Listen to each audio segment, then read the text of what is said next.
I never considered myself a vain person.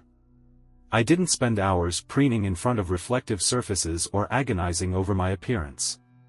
But when the saleswoman at the Tech Expo introduced me to the reflection, I was intrigued. "It's more than just a mirror," she explained, her voice tinged with that calculated enthusiasm that screamed commission-driven.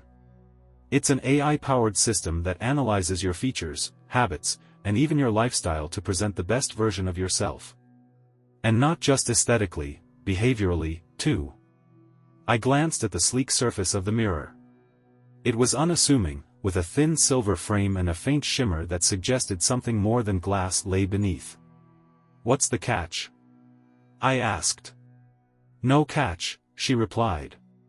"It's designed to motivate. Think of it as a coach, a reflection of the person you could be with just a little effort. A reflection of who I could be." Those words lingered as I walked away, but by the end of the day, I was back at the booth, my credit card already in hand. That was 3 weeks ago. At first, the reflection was everything the saleswoman promised. When I stood before it, the person staring back looked sharper. Their posture straighter, their eyes brighter, their jawline more defined. It wasn't a drastic change, just subtle enhancements that hinted at potential. The AI gave daily feedback, suggesting little tweaks: drink more water, take a walk, try a different hairstyle. And for a while, it felt good. But then, a week ago, things began to shift. It started small.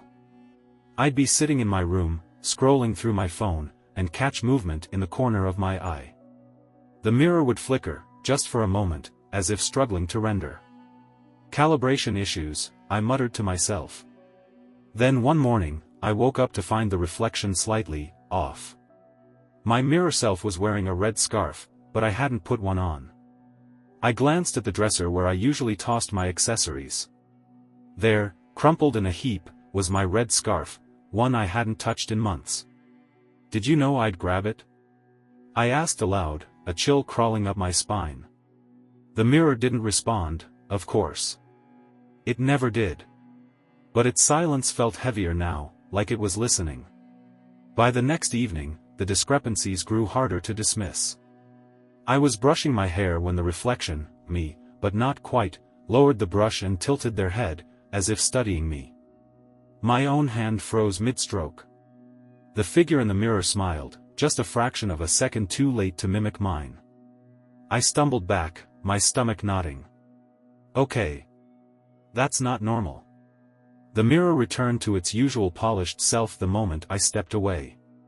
It wasn't until 3 nights later that I saw the reflection holding something I'd never seen before, a knife. The blade gleamed as the other me lifted it, turning it over as though inspecting the edge. My real hands were empty. "What the hell are you doing?" I whispered. The reflection didn't answer. It just stared back at me, a faint smile curling its lips. I reached forward, pressing my palm against the cool glass, but the image didn't distort. It didn't mimic me. It just watched. That night, I covered the mirror with a sheet. I tried to go about my life, pretending it didn't bother me. But my sleep became fitful, my dreams plagued by fragments of unsettling images, a glinting knife, blood pooling on a pristine floor, a body sprawled out in the dark. And always, that version of me smiling in the background. Yesterday, I made the mistake of pulling the sheet down again. The mirror had changed. It no longer showed the faintly improved version of myself I'd grown used to. Instead, it reflected a stranger's life. In the glass, I saw myself walking down an unfamiliar street, clutching a shopping bag. I turned a corner, stepped into a dimly lit alley, and emerged moments later with blood smeared across my hands. "No," I breathed, stepping back. "That's not me. That's not." But the person in the mirror turned, locked eyes with me, and mouthed words I couldn't hear. The knife from my dreams was in their hand.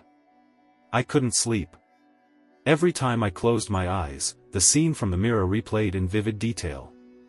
The dim alley, the blood on my hands, the knife. It didn't feel like a hallucination or a dream. It felt like a warning, or worse, a prophecy. I stayed away from the mirror the next day, the sheet firmly in place. But even without looking, I could feel its presence. The subtle hum of its AI systems felt louder now, a reminder that it was always there, always watching. By nightfall, my curiosity, or paranoia, got the better of me. I yanked the sheet away. The reflection was normal. I stood there for several minutes, inspecting it. My hair was disheveled, my eyes ringed with shadows from lack of sleep, but nothing else seemed out of place. My mirror self moved in perfect synchrony, no delayed smiles, no rogue movements. "See?" I whispered to myself. "You're losing it." I was about to turn away when the reflection changed again. It wasn't gradual, like before. One moment, the mirror showed me standing in my bedroom. The next, it displayed an entirely different scene. I was back in that alley. This time, I was crouched over someone, a man, middle-aged, his face contorted in fear. He was clutching his side, where blood seeped through his shirt in dark, wet patches. "No!" I yelled, slamming my hands against the glass. The reflection continued without acknowledging me. My mirror self stood, staring down at the man with cold detachment, the knife still clutched in one hand. Slowly, methodically, I wiped the blade on my jeans and walked away. I stumbled backward, my breathing shallow. This isn't real. This isn't happening. But the mirror didn't change back. It kept replaying the same scene, like a macabre loop designed just for me. I grabbed my phone, dialing the company's customer service line. "Thank you for calling Reflection Support," an automated voice chirped. "Your estimated wait time is..." I hung up. I didn't have time to argue with a chatbot. I needed answers, but I didn't know where to start. Instead, I paced my apartment, trying to make sense of what was happening. Was the mirror malfunctioning? Was it some kind of sick prank? Or was I losing my mind? Hours passed before I worked up the nerve to approach the mirror again. When I did, the alley was gone. In its place was my bedroom, my real bedroom, as it appeared now, with me standing in front of the mirror. Except this time, the reflection wasn't mirroring my movements. The other me leaned forward, placing their palms against the glass. "Stop," I whispered. They tilted their head, as if amused. Then, slowly, they mouthed a single word. "Soon." I bolted from the room, slamming the door behind me. The next day, I resolved to get rid of the mirror. It took 2 hours to wrestle it off the wall and drag it to my car. The damn thing was heavier than it looked, and every step felt like a battle. By the time I reached the dump, my arms were trembling from the effort. I threw the mirror onto the heap without hesitation, watching as it landed with a satisfying crash. The glass didn't shatter, but the frame cracked, and that was enough for me. I drove home feeling lighter, almost hopeful. Whatever the mirror had been trying to show me, it was gone now. Or so I thought. That night, I woke to the sound of shuffling. My heart leapt into my throat as I fumbled for the light switch. The mirror was back. It stood exactly where it had before, pristine and unblemished, as though it had never left. I backed away, my legs trembling. "No. No, you're not real. You're not supposed to be here." The surface flickered, and for a moment, I thought it would show me something else, another scene, another nightmare. But instead, my reflection appeared. "Stop running," the other me said, their voice soft but firm. I clamped my hands over my ears, shaking my head. "This isn't happening. This isn't real." "You know it is," they continued, their expression calm, almost pitying. "You've seen what's coming. The question is, what are you going to do about it?" Before I could answer, the reflection changed again. This time, it showed me in my apartment, pacing nervously. The knife was on the coffee table, glinting under the light. A knock sounded at the door. In the reflection, I froze, my eyes darting toward the door. Slowly, I picked up the knife and approached. "No," I whispered. "I wouldn't do that." But the scene continued. The other me opened the door to reveal a man in a suit, a stranger. There was a brief exchange of words I couldn't hear, and then, without hesitation, I drove the knife into his chest.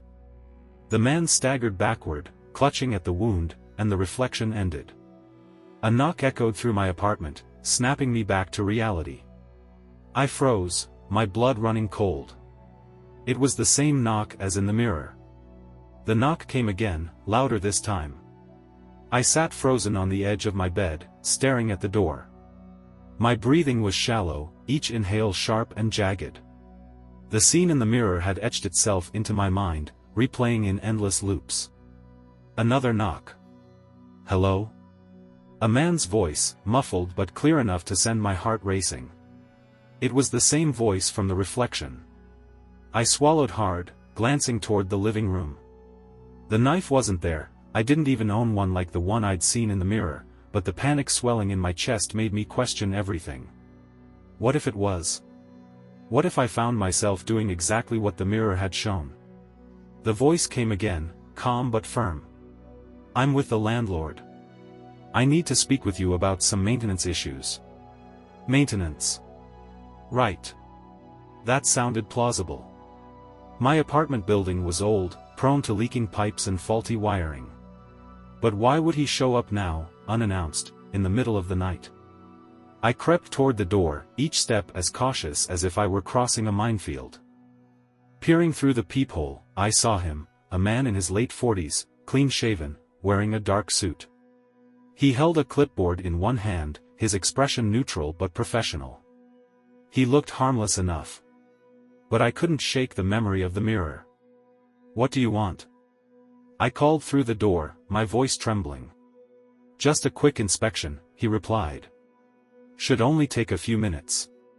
I hesitated, my hand hovering over the lock. The rational part of me screamed that I was being ridiculous, that I couldn't live my life based on the twisted hallucinations of a faulty mirror. But the other part of me, the part that had seen myself standing over a bleeding body, couldn't move.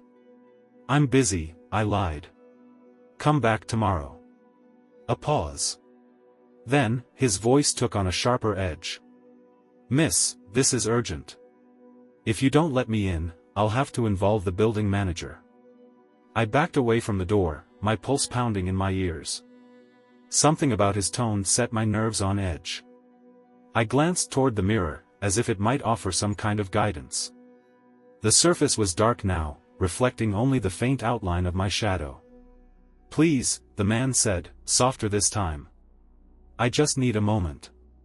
I didn't respond. Instead, I grabbed my phone and dialed the building manager's number. Come on, pick up, I muttered as the line rang. Finally, a groggy voice answered. Hello? Mr. Carson, it's me, apartment 3B, I said in a rush. There's someone at my door claiming to be with maintenance. Did you send anyone? Maintenance? At this hour? No, that's not. Before he could finish, there was a loud bang. I dropped the phone, my body jerking as the door shuddered under the force of what sounded like a kick. Open the door, the man shouted, all pretense of politeness gone. I scrambled backward, my mind racing. What was happening? Why was this happening? The door shook again, another deafening crash that sent splinters flying from the frame. I had to do something. Grabbing the closest thing I could find, a heavy ceramic vase, I positioned myself near the door, my hands trembling so badly I could barely keep hold of my makeshift weapon. When the door finally gave way, the man stormed in, his expression twisted with anger. What the hell? I didn't give him a chance to finish. I swung the vase with all my strength, catching him across the side of the head. He stumbled, letting out a pained grunt as he fell to one knee. Stay back! I screamed, raising the vase again. He looked up at me, blood trickling from his temple. For a moment, his eyes met mine, and something in his expression shifted, from anger to confusion. What are you doing? He muttered, his voice thick and slurred. I hesitated, the vase still raised. That was when I saw it, the glint of silver tucked into his jacket. A knife. The same knife from the mirror. I staggered backward, my mind spinning. This couldn't be real. None of this could be real. The man lunged for me, but I was faster. Without thinking, I swung the vase again, this time hitting him square in the face. He collapsed, unmoving. I dropped the vase, my chest heaving as I stared at the unconscious figure sprawled on my living room floor. Then I noticed something else. The mirror was glowing. I turned, my legs shaky, and saw the reflection had changed again. In the glass, I stood over the man's lifeless body, the knife in my hand, blood dripping onto the floor. "No," I whispered, shaking my head. "That didn't happen. I didn't." But the reflection didn't care. It simply stared back at me, wearing the same faint smile as always. And this time, it wasn't mouthing words. It was laughing. The laughter in the mirror wasn't audible, but I could feel it reverberating in my chest, mocking and relentless.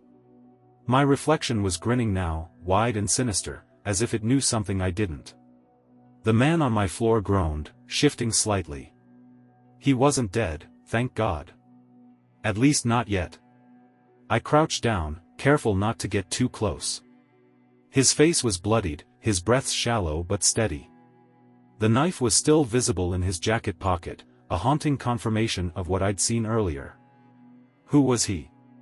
And why had he come here? The reflection flickered. My head snapped up to see the image shift again. Now, it showed me rifling through the man's jacket, pulling out a small notebook. The me in the mirror opened it, flipping through pages filled with messy handwriting and strange diagrams. I blinked, and the scene was gone. My reflection returned to its usual self, disheveled and wide-eyed, mirroring my confusion. I didn't want to do it.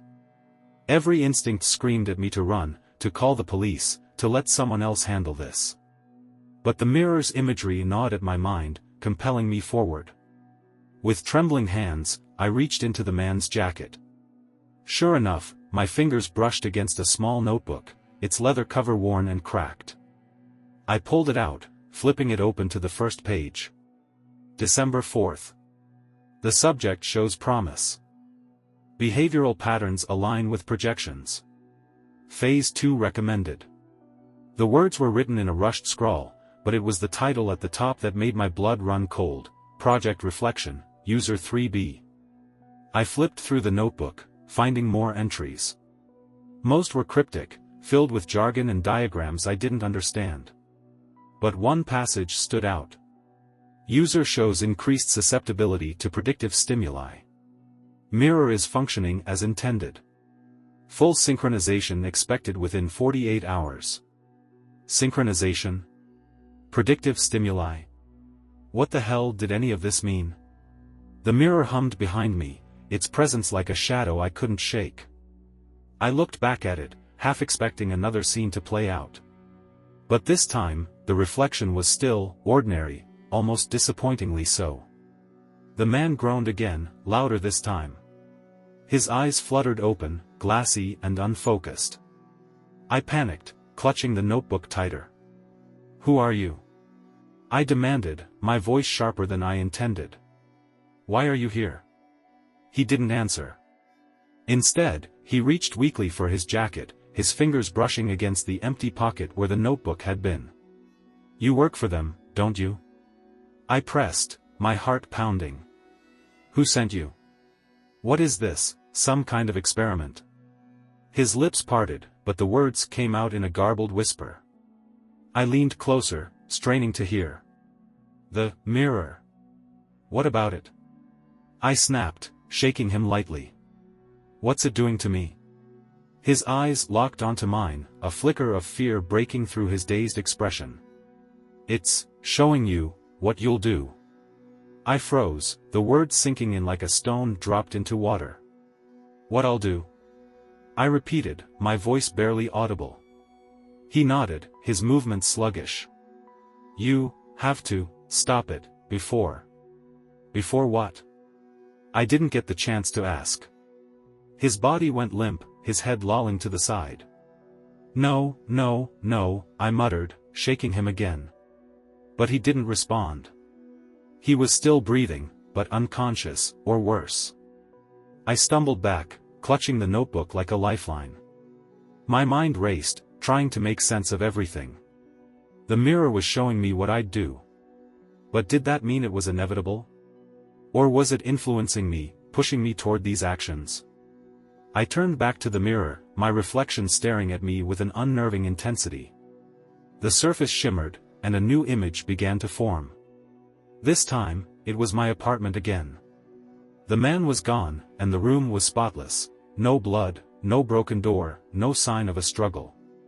I was sitting on the couch, flipping through the notebook, my expression calm, almost serene. Then, there was a knock at the door. In the mirror, I stood, placing the notebook on the table before answering.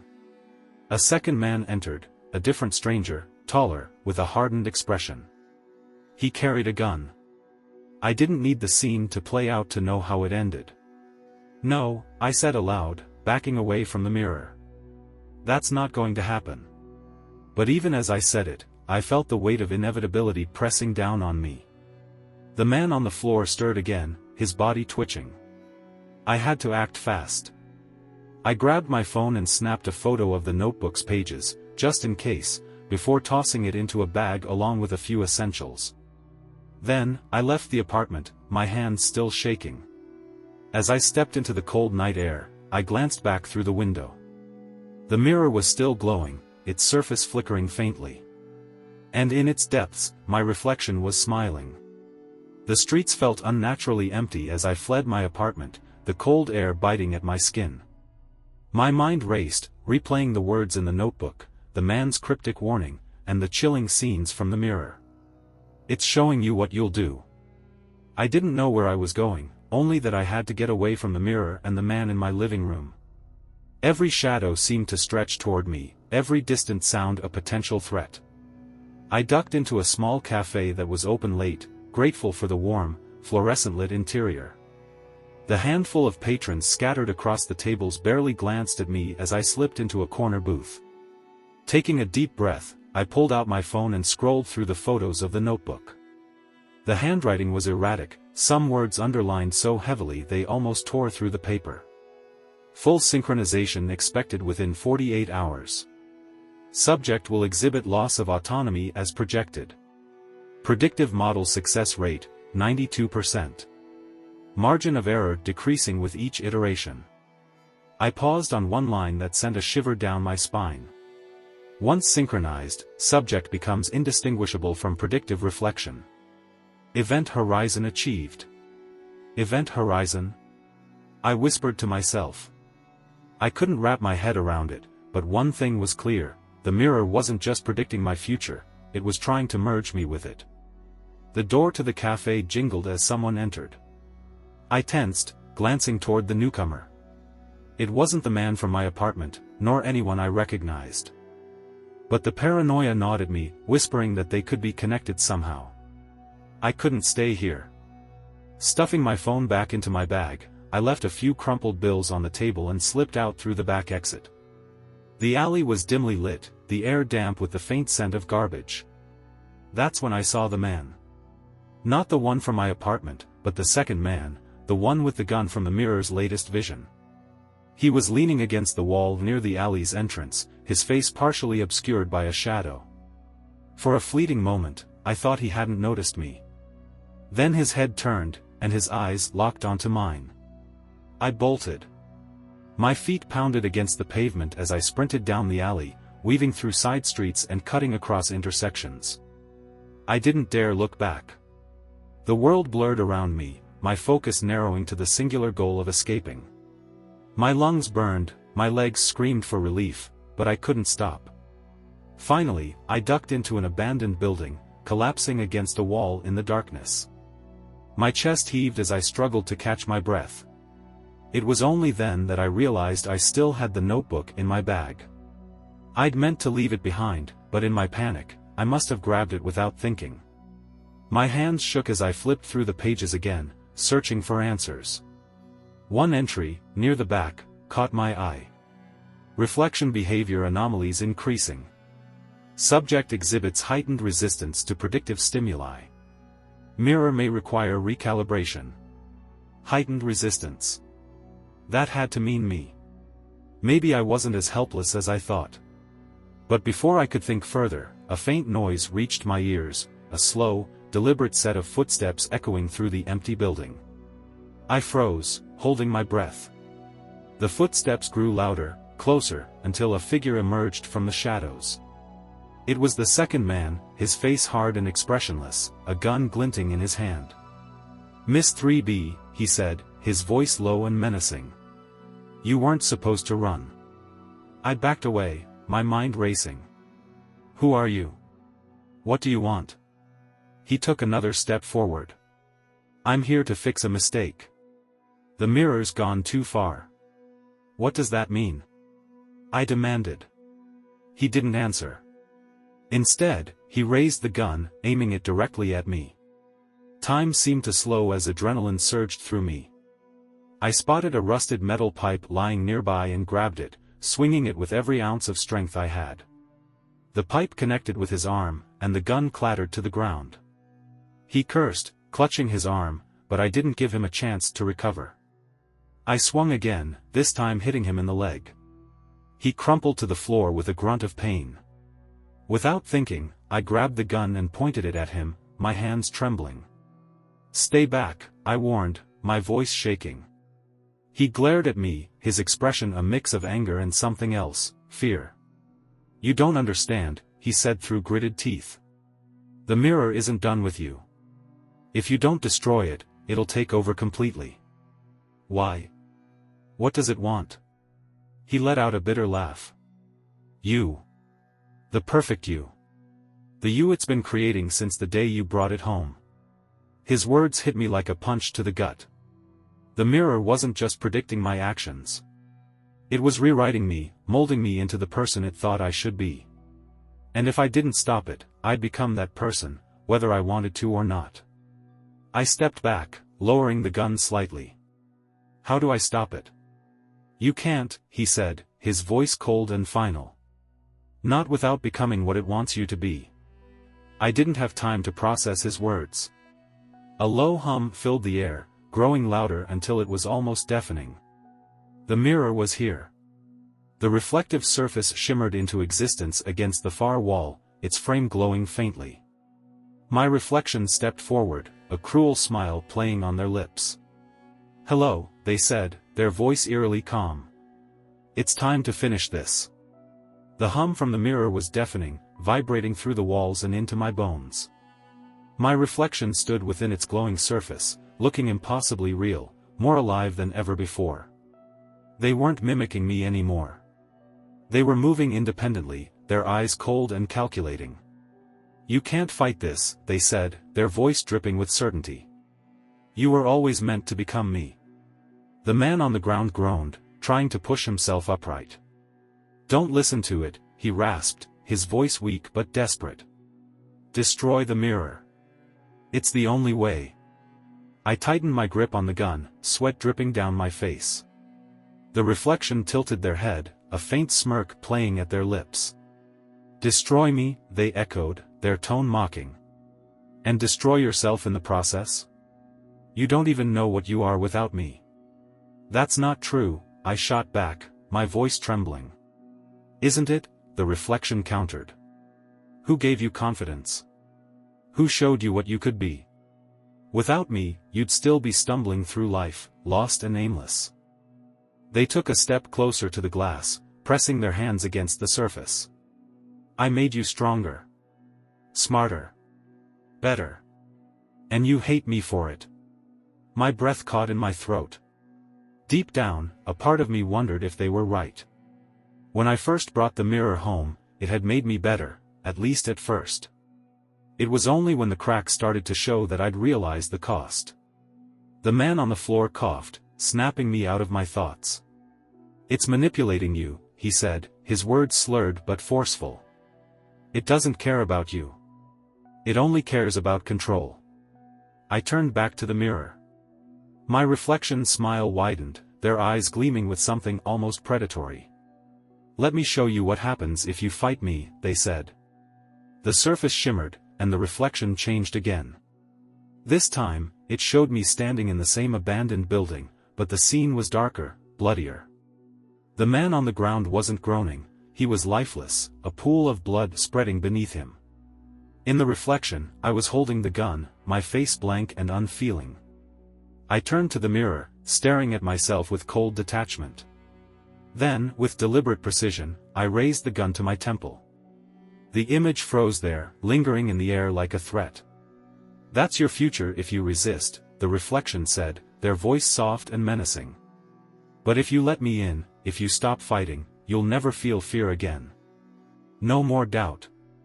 No more weakness." My hands shook, the weight of the gun feeling unbearable.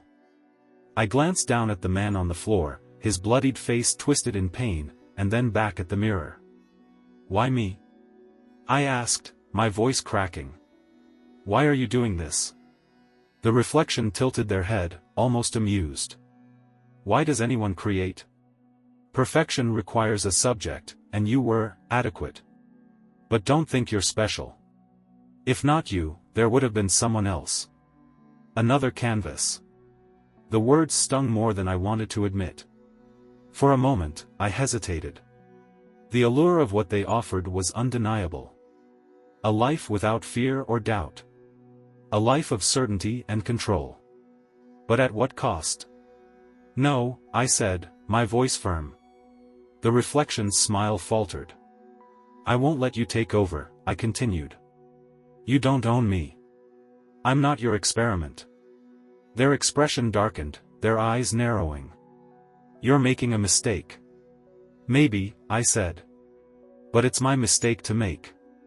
Before I could second-guess myself, I turned the gun toward the mirror and pulled the trigger. The sound was deafening, the recoil jarring. The bullet shattered the glass, sending shards flying in every direction. The glowing frame flickered violently, the hum rising to a piercing scream before cutting off entirely. The reflection screamed too, their voice twisting into something inhuman as the shards scattered and dissolved into nothingness. And then, silence. I stood there, trembling, the gun still clutched in my hand. The frame of the mirror was empty now, a jagged, hollow shell. The man on the ground groaned, drawing my attention. I rushed to his side, helping him sit up. His face was pale, his breath shallow. "Is it gone?" he asked, his voice barely audible. I looked back at the broken frame, the eerie glow completely extinguished. "I think so." He nodded weakly, his head lolling back against the wall. "Good," he murmured. "You stopped it."